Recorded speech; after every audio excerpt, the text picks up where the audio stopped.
Okay, JJ, you have now called it a career.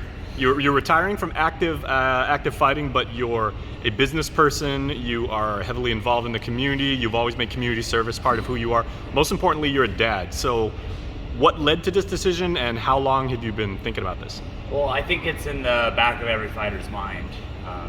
At some point, we do have to hang up the gloves, not only because of the accumulated damage that we take, but the training camps. They just really kind of drain you.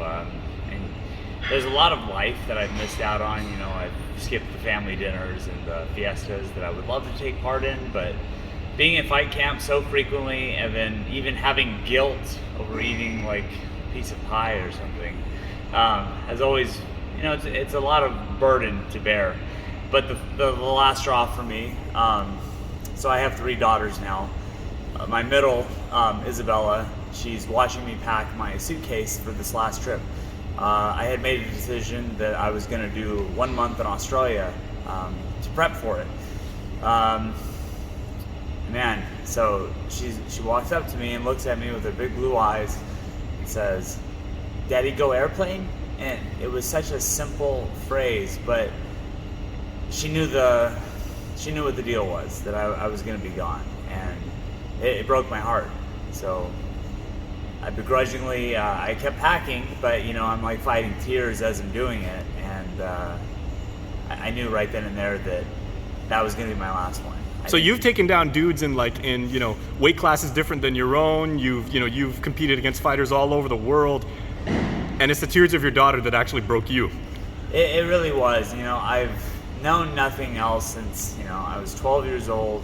I signed up for the wrestling team and boxing and everything in between.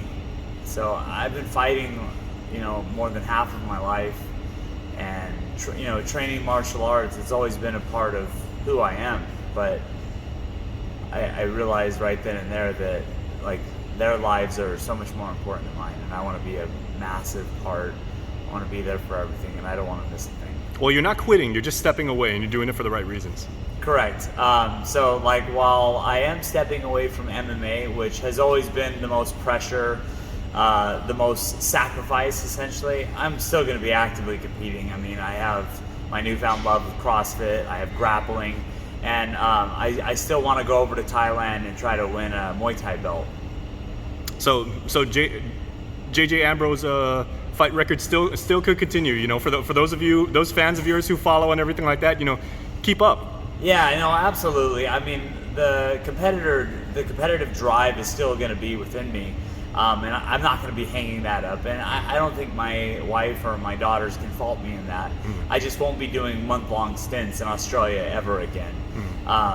As much as I enjoyed this last camp, you know, I was sleeping on a military cot in a very small room above the gym. I had my meals delivered to me from a meal prep service, you know, like the rice, chicken, broccoli.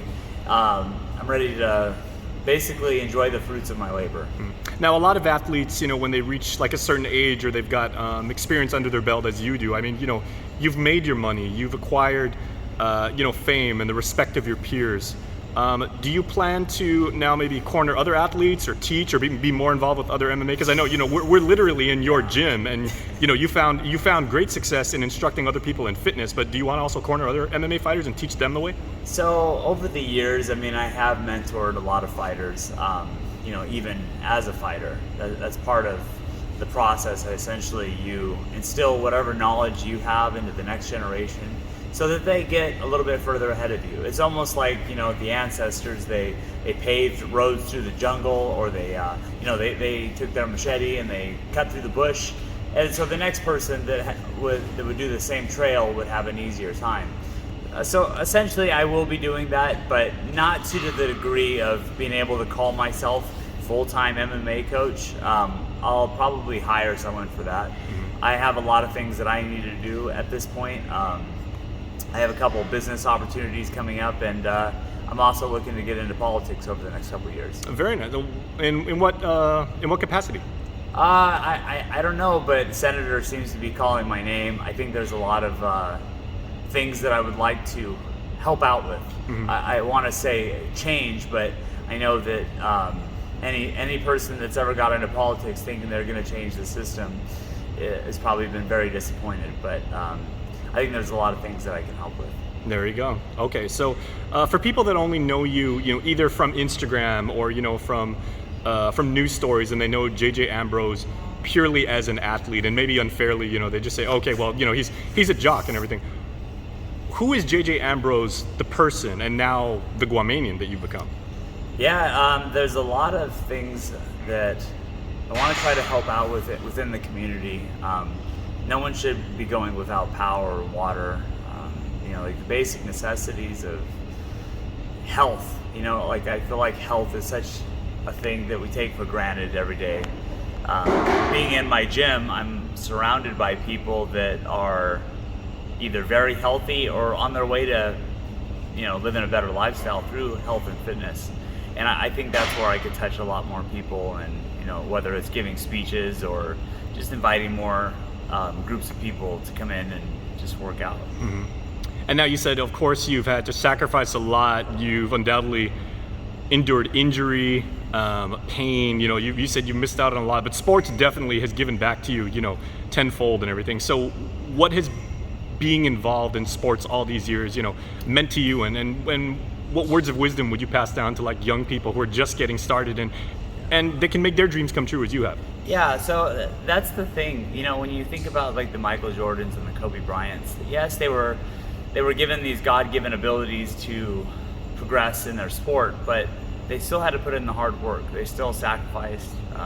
One of my favorite stories is Kobe Bryant picked up Allen Iverson, and after a game, they played a game against each other that night. He picked him up. They went to dinner.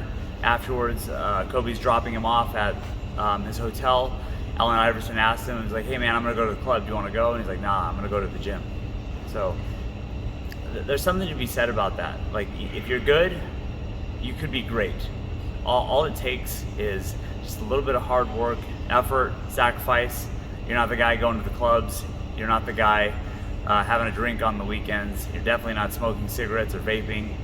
But you have this opportunity to be great. Whether you're 12 years old right now or 18, you just tick off all the boxes. Do everything you possibly can. If this is your dream and you can see yourself going to the NBA, the NFL, fighting in the cage in front of a couple thousand people, then you owe it to yourself to give it your best shot. Absolutely. And of course, you've developed this work ethic and this routine and this regimen of, committing yourself to the things that are very, very important to you. And you've talked about a lot about them. But now let's talk about the things that are maybe a little bit beyond your control, right? How do you want history to remember, who you were when you were an active fighter? I guess the best way to put this is at the end of it all, when I meet my maker, I want to be able to say I did everything I could with what you gave me. Man. We can use that on the Wikipedia article about under wikipedia.org/JJ Ambrose, and he did everything with what he was given. Yeah, I mean, like I didn't come from such a great background, and I wasn't always surrounded by the best people, but I always knew that I could do more. Like we all have a starting line, whether you're rich, poor, or right in the middle. We all have a starting line, and it's up to us to see it through to the finish. Mm-hmm. And finally, you've really embraced, the iconography of, of Superman, and you've visited many schools, and you've gone out to, villages and underserved communities, and you've really told them it's like, hey, this isn't me being show-offy. This is me, saying I have your back, and you could be here too. Yeah. So what do you want to say to kids about, what sports has been able to do for you and what it can do for them, and how they can find, their self in sports? Yeah, so, I mean, like one thing I like to tell kids is that, God gave me everything and fighting gave me the rest. So this sport that I participated in for more than half of my life has literally given me everything. I met my wife because of it. I have my 3 daughters, this gym. I traveled the world. I met some of the best people that you can possibly imagine from all different walks of life. This sport has given me everything, and it can do the same for you. If you have this dream, you got to chase it with everything you have. Mm-hmm. All right. Well, you may not be entering the octagon as often as you did and everything like that, but as they say, this is certainly not the end. It's only the beginning for JJ Ambrose, like a true inspirational story for Guam athletics. And it's been a pleasure to represent Guam It was really funny. I packed a flag to carry out with me to the cage, and of course, I remember my mouthpiece, my cup, my shorts, walkout shirt, but I left the flag in my suitcase back in Australia when I traveled over to New Zealand. So I apologize so much for not getting the flag around my shoulders, but I promise you it's been an honor and a pleasure to represent Guam. All right. Okay. Bonus question. Since you're talking about everything you've been through in the journey. Again, you've made money. You've traveled the world. You've experienced like different cultures, different people. You've seen a whole lot of things. Like good and bad. Any regrets? But besides not bringing the flag to the fight that I had intended, I think in the middle of my career, after I've had about 10 fights, I realized how deep the ocean was. Because the first 10 fights, they weren't easy by any means, but I was a pretty talented kid and I was able to do very well. But then when I faced a little bit of adversity, it wasn't that I wanted to quit, but it was like I lacked a lot of self-confidence at that. So I dealt with doubt and I had a lot of demons over the years. I wish that I had met somebody that could tell me that this too shall pass and this is just part of the journey that you're on. Because now at 36 I'm stronger than I've ever been, and I definitely more mentally switched on. So being involved in a combat sport, maybe this is your form of like combating that lack of mentorship by you getting involved in the lives of young people and and your peers as an athlete. Absolutely. This sport has literally given me everything, character inside and out. All right. Well, I'd say we're going to miss you as an athlete, but we know you are certainly not in any way any less involved in everything. So JJ, it's been a pleasure covering you all these years, and we really look forward to seeing what's next for you. All right. Thank you, Guam. It's been a pleasure.